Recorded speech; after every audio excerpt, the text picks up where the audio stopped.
goes. So, this is my huge praise report from the Lord. So I'm going to share a little bit about our journey this morning.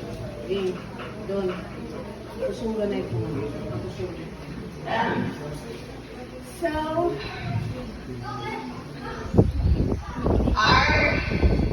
what I want to say is that our perseverance plus God's faithfulness equals victory. Amen. Amen. So, 7 years ago, God put it in my heart to adopt.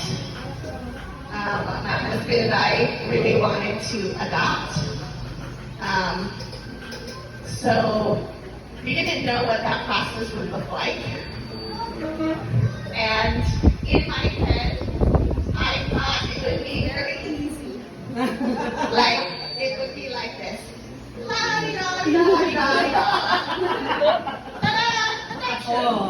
Finished. Right?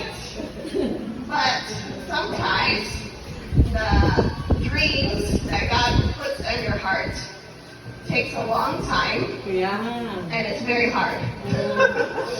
So, where we're from is Colorado Springs. And in Colorado Springs, there's this big mountain called Pikes Peak. It's 14,000 feet high. So my journey for adoption was like trying to climb that mountain.